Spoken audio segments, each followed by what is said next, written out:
हरे कृष्ण, राधे राधे जी सबको। मोहिनी एकादशी का व्रत 8 मई 2025 को रखा जाएगा। मान्यता है कि एकादशी के दिन जगत के पालनहार श्री हरि की विधिवत पूजा करने व व्रत कथा का पाठ करने से मनवांछित फल की प्राप्ति होती है। तो आइए श्रवण करते हैं मोहिनी एकादशी व्रत कथा, जो इस प्रकार है।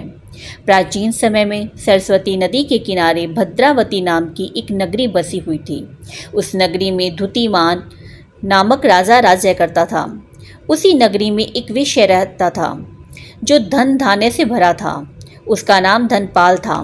वह बहुत ही धार्मिक प्रवृत्ति का व नारायण भक्त था। उसने नगर में अनेक भोजनालय, प्याऊ, कुएं, तालाब, धर्मशालाएं आदि बनवाए।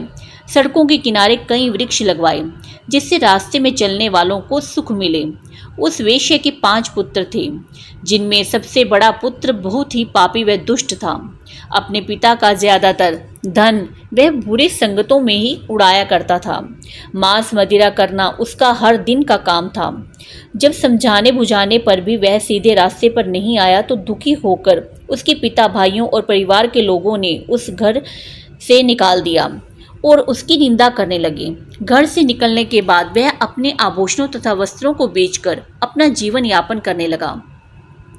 धन नष्ट हो जाने पर उसके साथियों ने भी उसका साथ छोड़ दिया। जब वह भूख प्यास से परेशान हो गया तो उसने चोरी करने का विचार किया तथा रात्रि में चोरी करके अपना पेट पालने लगा। एक दिन वह पकड़ा गया, लेकिन सिपाहियों ने वेश्या का पुत्र जानकर छोड़ दिया। जब वह दूसरी बार फिर से पकड़ा गया तब सिपाहियों ने भी उसका कोई लिहाज नहीं किया तथा राजा के सामने लाकर उसे सारी बात बताई। तब राजा ने उसे कारागार में डलवा दिया। कारागार में राजा के आदेश से उसे नाना प्रकार के कष्ट दिए गए और अंत में उसे नगर से निकाल दिया गया। दुखी होकर उसे नगर छोड़ना पड़ा। अब वह वन में पशु पक्षियों को मारकर पेट भरने लगा। इसके बाद वह बहेलिया बना तथा धनुष बाण से वन जीवों को मार कर खाने एवं बेचने लगा।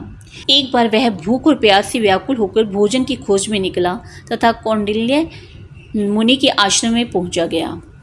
जैसे ही वह वहां पहुंचा, इन दिनों वैशाख का महीना था। कौंडिल्य मुनि गंगा स्नान करके आए थे। उनके भीगे कपड़ों की छींटें उस पर पड़ गई थी, जिससे उसे कुछ शुद्धि आ गई। वह ऋषि के पास पहुंचकर हाथ जोड़कर कहने लगा और कहा, हे महात्मा, मैंने अपने जीवन में अनेक पाप किए हैं। कृपा कर आप उन पापों से छूटने का कोई साधारण तथा धन रहित उपाय बताइए। ऋषि ने कहा, तुम ध्यान देकर सुनो। वैशाख माह के शुक्ल पक्ष की एकादशी का व्रत करो। इस एकादशी का नाम मोहिनी एकादशी है। इसका व्रत करने से सभी पाप नष्ट हो जाएंगे। ऋषि के वचनों को सुनकर वह बहुत प्रसन्न हुआ और उनके द्वारा बताई गई विधि के अनुसार उसने मोहिनी एकादशी का व्रत किया। इस व्रत के प्रभाव से उसके सभी पाप नष्ट हो गए और अंत में वह विष्णु लोक को गया। माना जाता है कि मोहिनी एकादशी सब पापों का नाश करने वाली है और इस एकादशी करने से व्यक्ति के जन्म जन्मांतर के सभी कष्ट दूर हो जाते हैं। इसलिए प्रिय भक्तों, मोहिनी एकादशी का व्रत अवश्य करें। इसकी कथा सुनने मात्र से ही जीव का कल्याण होता है। इसी के साथ यह मोहिनी एकादशी व्रत कथा समाप्त होती है। सभी भक्तजनों को जय श्री राधे, जय श्री राधे, जय श्री राधे।